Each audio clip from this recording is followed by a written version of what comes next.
केंद्रीय प्रदूषण नियंत्रण मंडळ आणि महाराष्ट्र प्रदूषण मंडळाद्वारे दररोज 24 तास घेण्यात येणाऱ्या सतत हवा गुणवत्ता निरीक्षणाचा 2025 या मागील वर्षातील प्रदूषणाची आकडेवारी पाहता 365 दिवसात चंद्रपूरमध्ये केवळ 78 दिवस प्रदूषण मुक्तीचे ठरले.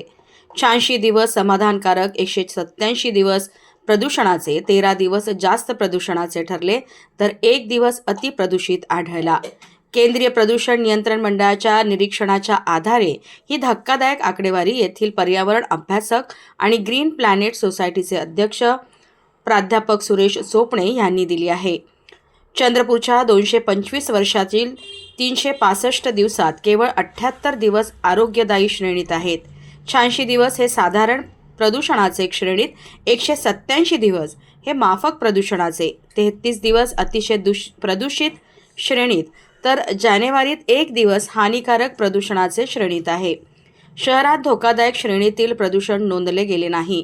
प्रस्तुत आकडेवारी शहरातील बसस्थानक जवळ असलेल्या केंद्रीय प्रदूषण मंडळाच्या केंद्रातील आहे. ही जरी शासकीय यंत्रणेद्वारे घेतलेली नोंद असली तरी अनेक ठिकाणी यापेक्षाही जास्त प्रदूषण पाहायला मिळते. महाराष्ट्र प्रदूषण नियंत्रण मंडळाची प्रदूषणाची पुरेशी आकडेवारी उपलब्ध नाही, परंतु जिल्ह्यातील पावसामुळे पावसाळ्यात प्रदूषण कमी झाले.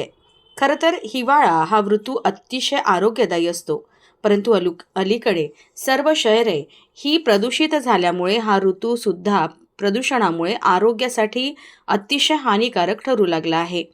या ऋतूतील चांगले दिवस 14 समाधानकारक, 14 दिवस मध्यम प्रदूषण, 92 दिवस तर सर्वाधिक प्रदूषणाचे 3 दिवस आढळले.